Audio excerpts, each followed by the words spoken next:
In this section, we're going to make some paragraph styles, and we're going to start off by making sure that we're all using the same workspace. You can see I've got these panels, and that's because I'm using the digital publishing workspace. Okay. Now, there are a couple of things that we need to have open in order for us to make our paragraph styles, and that is of course the paragraph styles panel, which I go to the type menu and you can see it here. We've also got one called character styles, but further up you'll notice that we've got something here called character and paragraph. Now don't get these two things confused.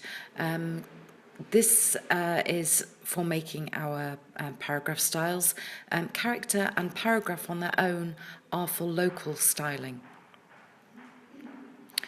Okay, so I've just docked my paragraph styles panel and I've just switched to my my type tool, and I'm drawing out a type box like so, and you can see I've got a flashing insertion point. And what I'm going to do is I'm just going to type something in that's going to be a heading. So I'm just going to type in, this is going to be my heading. And I'm going to just select it by dragging over it. And I'm going to locally style it. Now you can see here I've got my character panel, and this opens up like so. But if you notice, the status panel across the top has all the same information. So whichever you prefer, if we just hide these options, because you might not see it the same way as me, so if I just hide those, okay, and then show them again, this information that pops up down here can be seen just here, look.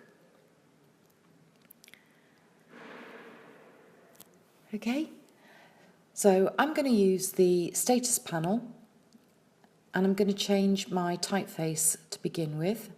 So I'm just going to choose something a bit different. I think I'm going to go for this Acumen Pro semi-condensed. It's as good as any for now. Okay, so there's my style is coming along, and I'm just going to increase the size. I'm doing that using a keyboard shortcut of Command or Control Shift and the greater and less than keys. But if you prefer, you can use the status panel here. And we've got these little up and down arrows, and if I just click on these, you can see that I can make my type bigger and smaller, like so. But I do prefer using keyboard shortcut. That was Control or Command and Shift and the greater and less than keys. Now what we've got going on here, we've got this which will change our type to all caps. Okay, that's because I typed in upper and lowercase. It doesn't work the same way round. If I were to type in all caps, I can't go back to upper and lowercase. So I always type things in upper and lowercase because I've always got the option to make it into all caps if I want.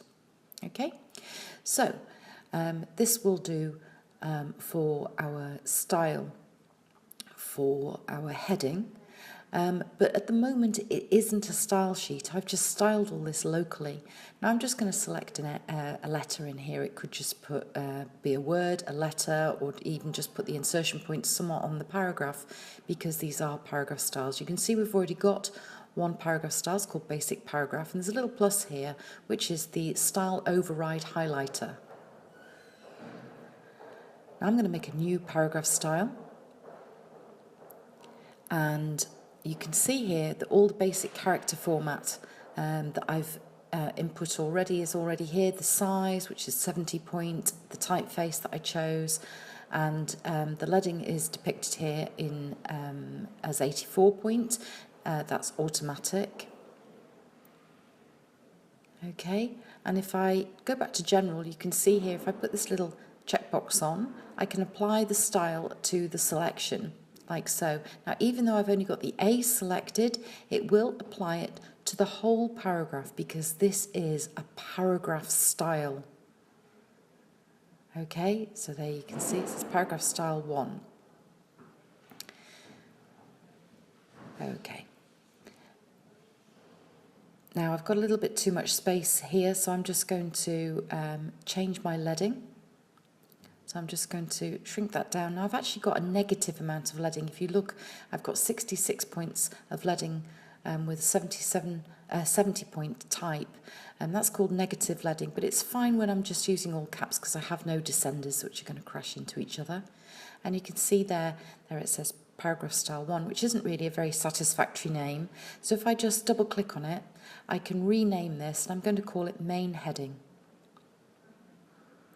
And click OK. And there you can see our heading style has been created. Okay, and now I'm going to create a different style. Now, if I were to just carry on typing now, it would just type in main heading. So I'm just going to go back to basic paragraph, and I'm going to type in some blurb for a first paragraph. Usually this is a little bit bigger, and it's usually a bit of a synopsis of what's coming, or a kind of abstract, if you will.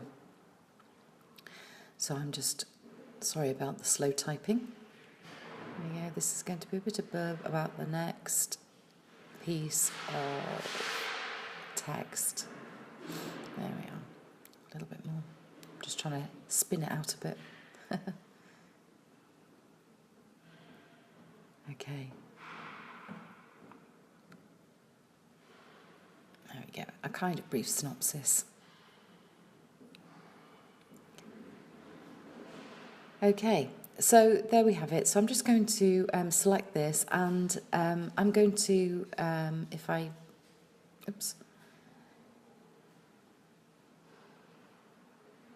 were to just change this locally, you can see it will only change that one letter. Well, that's not what I want.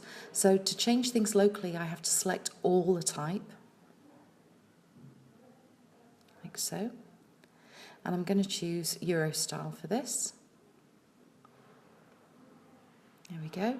I'm just going to make the type a little bit bigger. I'm going to go up to about 18 point. And there we have it. Now, I could do with a bit of space between this and the heading. I'll sort that out in a second. And I could do that over here on my status bar. Now remember, this is all local styling, but when I decide to make this into a style sheet, all these changes that I'm making will carry forwards. So what I'm going to do now is make a new paragraph style, and I'm going to call this one first para, like so. And I'm going to just have a little look, and you can see there that all my styling is just the same. I'm just going to change the leading. Now, I'm changing this on the style sheet, so this isn't local styling, but I am applying the style to the selection. Okay, and I'm going to just go and edit. Oops, my mistake, don't do that. I'm just deselecting everything. So when I'm changing my style sheets, I don't need to have any text selected. I'm just editing the main heading style, and I'm just going to add a little bit of space after. So I'm going to go to indents and spacing here, and I'm going to use this command here, space after. And you can see there how much space I've added in this gap. It's much better than using a carriage return. It's much more precise, and you have a lot more control.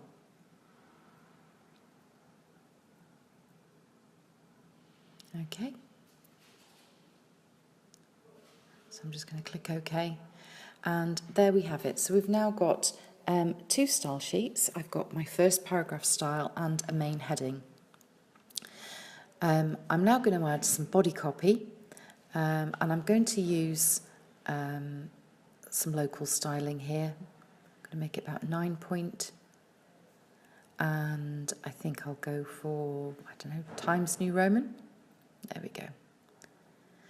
And this time I'm going to go to the type menu, and near the bottom here there's something called fill with placeholder text. This saves you having to watch me type very, very slowly. Now at the moment this is not right at all. I've got 9 point text, and you can see that there is an acre of space between the lines, and that's because I've got 20 points of leading associated with that. So I'm going to have to do some editing of this style. So now I've got multiple paragraphs in here, so it would be no good at all just to put an insertion point. I need to select everything. Whoops. Or nearly everything. There we go. And I'm just going to change my leading from 20 point. And actually, I think I'll just make it automatic. There we go. That looks a bit better. Now, it's quite difficult to read when we've got text tracking across, and you can see here that all I've done is I've changed first paragraph, so I'm just going to make a new paragraph style. I don't want it to be based on the first paragraph, so I'm going to change that to no paragraph style. And I'm just going to just have a little look. Oh, no, I'm not.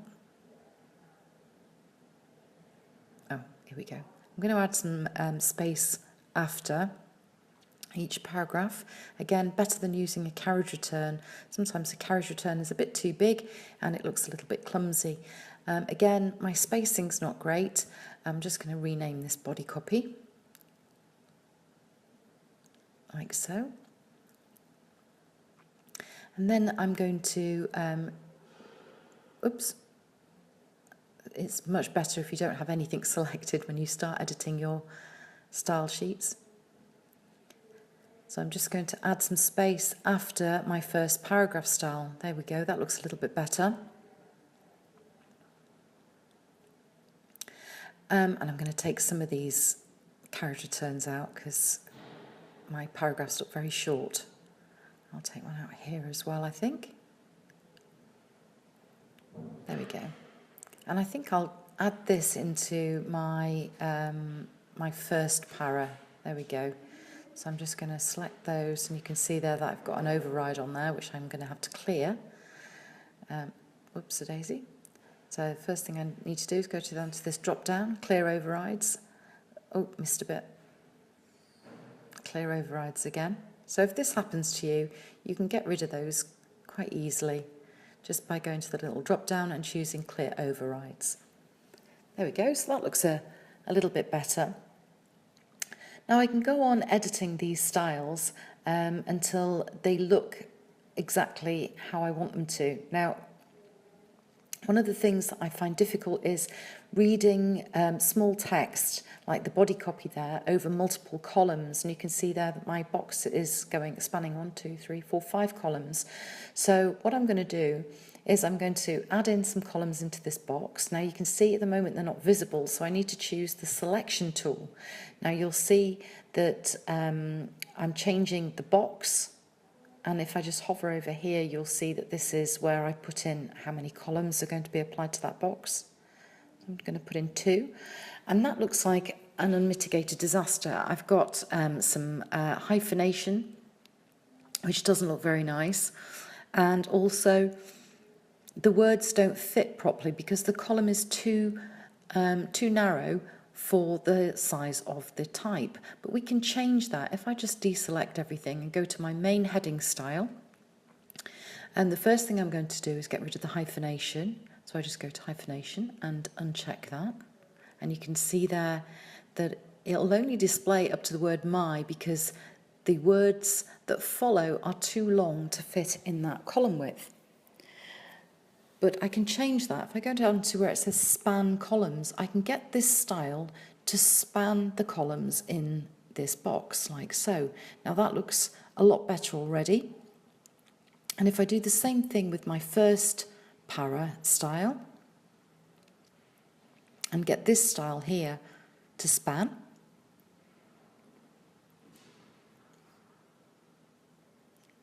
take the hyphenation off, go to span columns, like so, and click OK. And that's looking a lot better. Now you can see I've saved quite a lot of space doing that. So I can make this box smaller and the text will reflow in there, like so. And it doesn't matter if I were to make the box a completely different shape. I'm just going to hide the guides like that. Back on again. So I could make this wider. And you can see that everything just flows nicely. Much easier than messing about with multiple boxes. Everything looks great. I'm just going to hide my frame edges. Oops, it's in extras. Hide frame edges, there we go. Now, it's looking better, but it seems a little bit featureless. So I'm going to change some stuff about this. So I'm going to perhaps change the main heading style. So I'm going to click on main heading. Oops. And I'm going to maybe change some stuff. I'm going to start off with changing the typeface from Acumen Pro. And this time I'm going to choose something different, maybe perhaps Baskerville. Now, if I don't want to scroll all the way down, I could just type in, there we go, that's looking a bit better, or perhaps Dido. I could just type in DI, and you can see there that it automatically finds typefaces belonging with DI. There we go, I like that. I like that. I'm going to leave this in Euro style, this first para, but I'm going to maybe add some colour into this particular heading. Now, again, I need to make sure I use the style sheet. And you can see here I've got something called character colour. Now, the first thing you'll notice is there isn't an awful lot of choice, but that's okay. If I just double click on here, I'm going to go to Pantone CMYK coated, and I'm going to choose this shade of grey. Okay, and I'm using, these are just going to be process colours anyway, so that's all I really need to do. I'm going to add those to my library as well. You can have lots of different libraries. I'm going to put it in my colour palettes, add that, and you can see just behind there I've opened up a palette.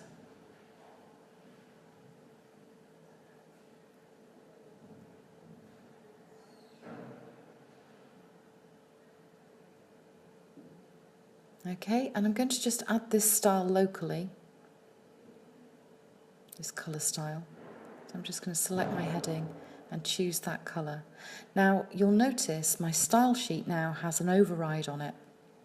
Okay, now that would mean that the next time I use this style sheet, it's not going to be in that shade of grey. So I'm just going to double click and go to my character colours, and then should find my shades of grey that I've added at the bottom. So I'm going to choose that. Oh, I'll go for the lighter one, I think. There we are, I like that better. And I'm going to click OK. Okay, so I've got rid of that override now, and that grey style is part of the style sheet. I'm also going to add some colour for this first paragraph, nothing too garish. I think I quite fancy this blue colour, so I'm going to add that locally first of all. And you can see that I've now got an override, like so. So double click, go to character colour, and there down at the bottom is that shade of blue, and click OK. And there we have it. So my styles are really coming along quite nicely now, and this as a page isn't looking too bad. And we could perhaps add some other elements. And if I move the text box around, it will always flow and look nice. Now I think I'm going to add some pictures in. Now I could add a rectangle frame, but I think I'll just go straight to place. And I need to find some pictures. I'm just going to go into my my pictures folder, I think, and find something. Excuse me while I have a quick look. No, I'm not going to use those. I think I'll use the pictures out of here. This is from some textile students' work from a couple of years ago. So I'm going to just choose 3 images. I'm just holding down the command key or the control key on a PC, and I've selected 3 images, and I'm just going to choose open. Now I chose them all to be portraits, so they would all be in the same format because I know what I want to do with them, and I'm just going to position the first one here and drag it out to fill one column, and the second and the third. Okay, and if I just deselect, maybe hide my guides, tweak that up a little bit, that's it. And then hide my guides, and there's my page, not looking too bad. Now, whilst it took a little bit of time to set these style sheets up, my next page isn't going to take anywhere near that long to make, because I've already got my style sheets set up. And I'm just going to go to my Pages panel and make a new page.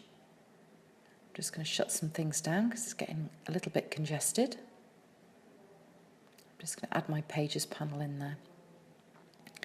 And I'm just going to call up my guides and add in a text box. So I'm just choosing the type tool, and I'm going to make a text box that's going to span 4 columns. And I'm going to open my paragraph styles, and I'm going to start off with main heading. And once again, I can just type in a new header, like so, and you'll notice it's using the same style as we had on the first page because we're using that style sheet. Now, if I change my main header, just deselect things, and change my next style to be first para, like so, and click OK, and hit return. Okay, and I'm changing my next style to be body copy on my first para style. There we go. So now when I hit return, you can see that my style has changed to first para. I'm just once again going to type in something that'll work for a first paragraph or a sub-para, whatever you want to call it.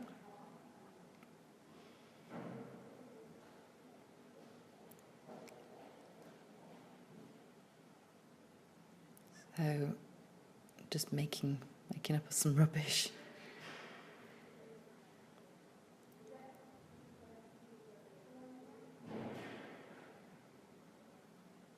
There we are.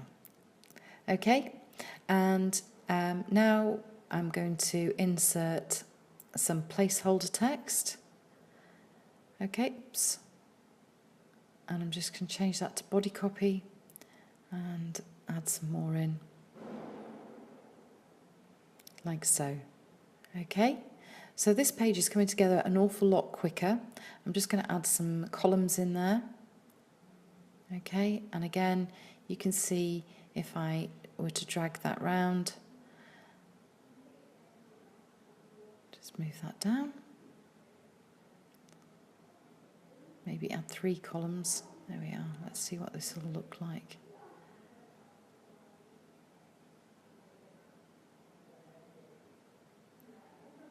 There we are. So I've added in some more placeholder type, but you can see that it's very, very flexible and very quick to implement once they're set up. And I think I'll just adjust this text box. Oh, I need my guides. Okay. Now 3 columns looks a little bit narrow now, so I think I'm just going to take that back down to 2. And I've got this nice space over here, so I think perhaps another picture should be inserted. Yeah, I think a picture will fit in there quite nicely. So file and place, find a picture. I'm just clicking on anything. I'm going to go for something that's landscape this time. And just drag that out. Now, really, I'd quite like this so the box was the same height as the type.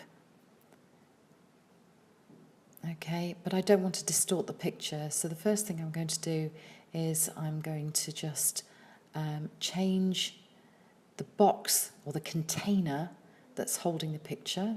That usually has a blue bounding box, and then if I double click on the picture, you can see I get a red bounding box which controls the picture itself or the contents.